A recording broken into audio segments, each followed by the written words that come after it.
Welcome to this special episode of Christopher Winn's I Never Knew That, opening the door onto a world of knowledge, adventure and surprise, in which we celebrate the feast day of St. George, April the 23rd. I'm Christopher Winn, author of the I Never Knew That book series about the countries and peoples of Britain and Ireland, and I will be your guide as we uncover entertaining stories and fascinating facts about St. George that will make you want to exclaim again and again, I never knew that.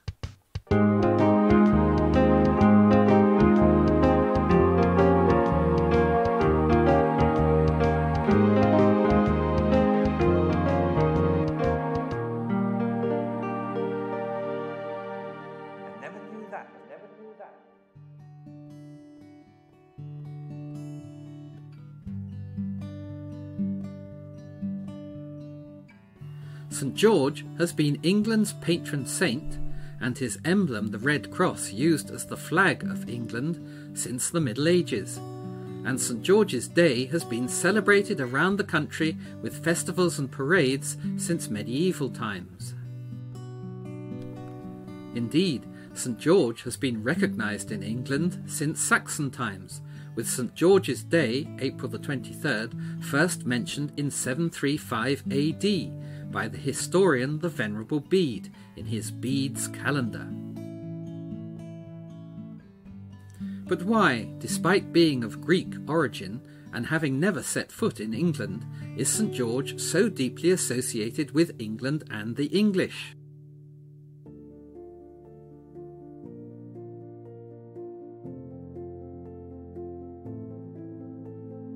St. George was a high-ranking Roman soldier, martyred for his Christian faith by the Emperor Diocletian. He was tortured and put to death for refusing to recant that faith in AD 303 on April the 23rd, which is why we celebrate St. George's Day on April the 23rd. Tales of St. George's courage and fortitude in the face of persecution spread throughout Europe, and he became the personification of good standing up to and defeating evil, the legendary hero who rescues a princess by slaying the dragon about to devour her.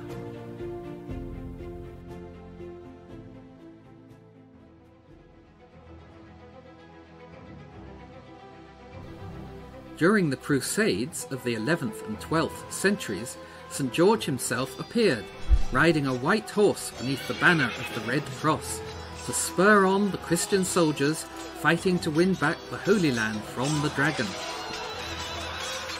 And from that time on, St. George became known as the Soldiers' Saint.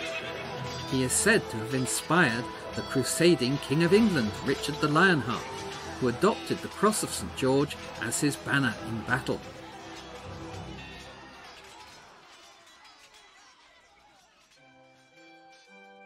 In 1348, in thanks for St. George's help in defeating the French at the Battle of Crécy in 1346, Edward III founded a royal chapel dedicated to St. George at Windsor Castle, and at the same time created an order of chivalry, the Order of the Garter, likewise dedicated to St. George, to go with the chapel.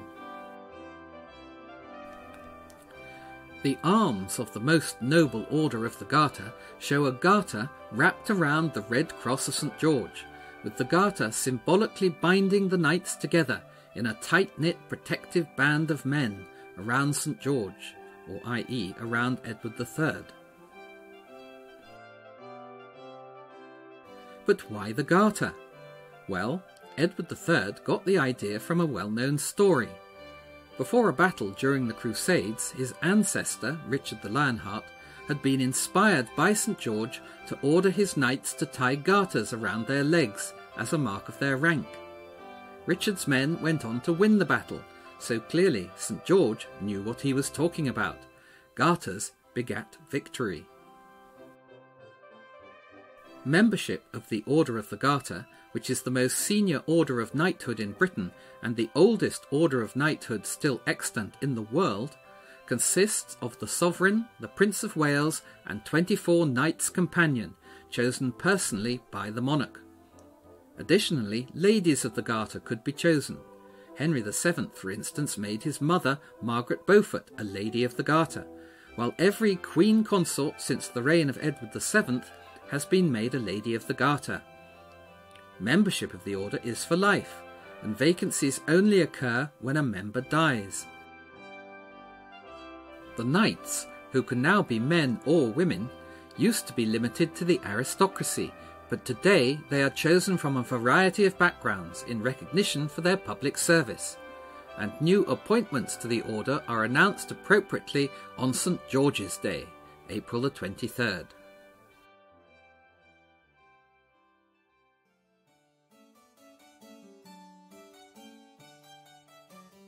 A colourful story tells of how the order came by its motto, Honi soit qui mal y pense. While dancing at a ball in Calais, the Countess of Salisbury, much to her embarrassment, lost her garter, which was picked up and returned to her by the King, Edward III, who admonished the sniggering guests with the rebuke, Honi soit qui mal y pense, shame on him who thinks bad of this. The motto, in fact, refers to Edward III's claim to the throne of France. Shame indeed on anyone who should dispute that.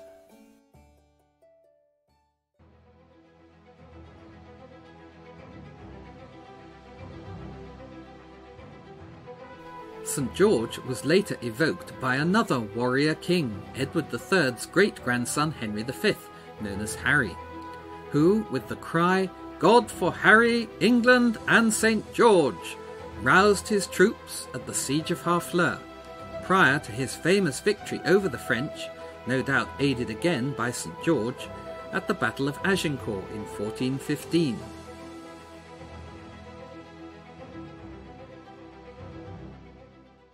At least that is according to that other English hero, William Shakespeare, who, spookily enough, was born on St. George's Day in 1564, and even more spookily died on St. George's Day in 1616. How auspicious is that? St. George, despite being of Greek origins, must surely be an Englishman, or at the very least an honorary Englishman.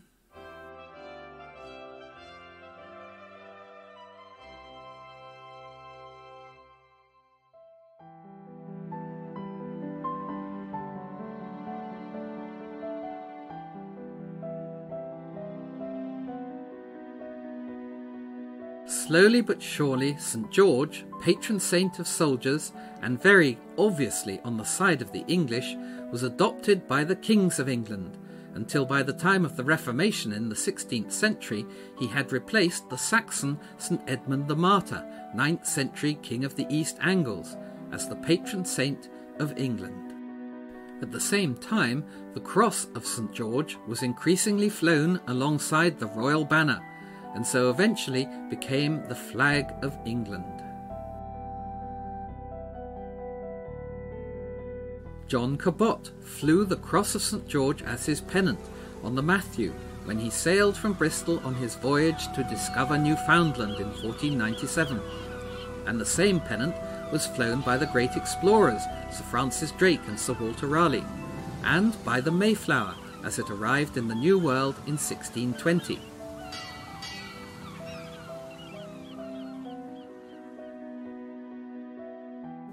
In 1606, after the union of crowns of England and Scotland, the St. George's Cross of England was combined with the Saltire of Scotland to create the Union Jack. And indeed, the Cross of St. George can be found adorning the Mother of Parliaments at Westminster today, seen on the 6 shields that sit above each of the 4 faces of the Great Clock, better known to the world as Big Ben.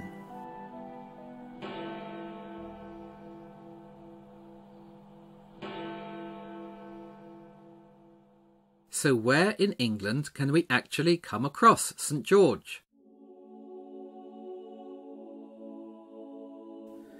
Well, his spiritual home is the beautiful St. George's Chapel at Windsor, founded by Edward III in 1348 and transformed into the glorious perpendicular Gothic church we see today by Edward IV in 1475. Edward III created the Order of the Garter at the same time as the chapel, and every Knight of the Garter is required to display a banner of their arms above their allotted stall in the chapel, together with a helmet, crest and sword, and an enamelled stall plate fixed to the back of the stall. When a knight dies, their banner, helmet, crest and sword are taken down, and the stall given over to their successor, but the stall plate remains there in perpetuity, and thus St George's Chapel has the stall plates of every single Knight of the Garter since 1348, forming the finest collection of heraldry anywhere in the world.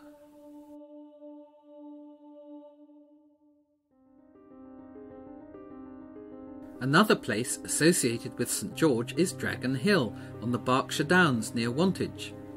The small, flat-topped hillock sits a little below the ancient Uffington White Horse and is crowned with a bare patch devoid of grass. This is where St George actually slew the dragon, and where the dragon's blood fell, the grass cannot grow. Some say that the White Horse is not a horse at all, but is in fact the dragon slain by St George. There are a number of churches in England where we can actually meet St George face to face. The earliest known images of St George in England are to be found amongst the marvellously vivid wall paintings in St Botolph's church at Hardham in West Sussex, the oldest almost complete set of church wall paintings in England. They date from the early 12th century, from just after the First Crusade, which took place from 1095 to 1099, and shows scenes of St George being held down and tortured, in one instance on a Catherine wheel, and on his horse, fighting for the Crusaders at the Battle of Antioch in 1098, his lance impaled in the body of an infidel. St George can be found in more or less the same pose once again at the Battle of Antioch, but this time carved in stone on the early 12th century Norman tympanum above the south door of St George's Church at Fordington, outside Dorchester in Dorset. A fair is held here on the village green beside the church every St George's Day. St George can be seen horseless but very visibly sporting his red cross, both on his tunic and his shield, on the wall of All Saints, Little Kimble in Buckinghamshire. This painting dates from the early 14th century and appears to introduce the theme of St George and the dragon for the first time. For although whoever St George has vanquished has disappeared, a princess poses beside him, drooping in obvious gratitude for having been rescued.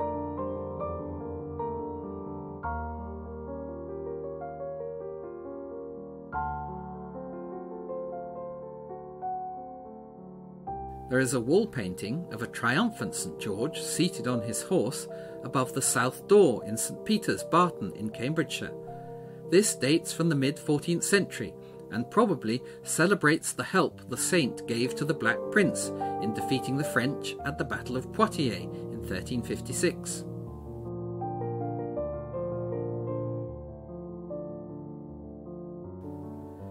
Dragons first appear in their full glory in the 15th century, when St George was being celebrated for helping Henry V win the Battle of Agincourt in 1415.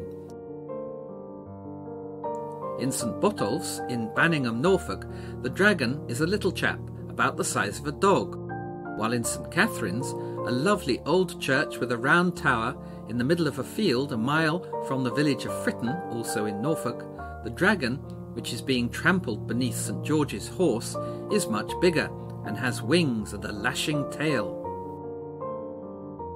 St George can also be seen on horseback, his tunic showing his red cross, dispatching a fully recognisable dragon with wings and flames belching from its mouth, in a magnificent 15th century wall painting in St Mary's Church at Troston in Suffolk.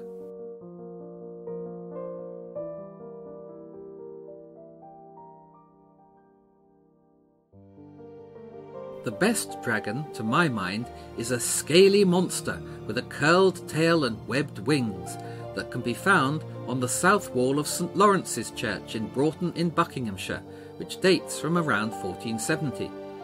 While in the redundant St Gregory's Church in Norwich, now an antique centre, there is a huge 15th century portrait filling almost an entire wall that shows St George waving his sword, while his horse looks daggers, eye to eye with the writhing dragon.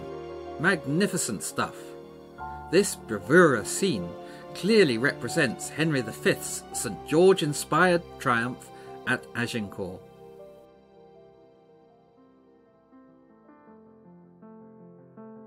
After Henry V died in 1422, there were no more stirring battles against the French, as the kings of England fell to fighting amongst themselves in the Wars of the Roses, and wall paintings fell out of fashion.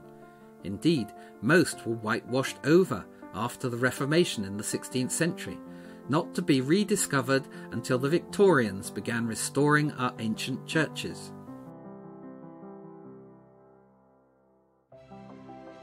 The memory of St George now lives on in England mainly through the English flag, which, as well as being waved at sporting events, particularly by followers of the England football team, is flown by the Church of England, the City of London with a sword in the top left quarter, and the Royal Navy as the white ensign with a Union Jack in the top left quarter. St George can still speak to us today. You don't need to be a King of England for his story to be relevant. We all have our own dragons to slay.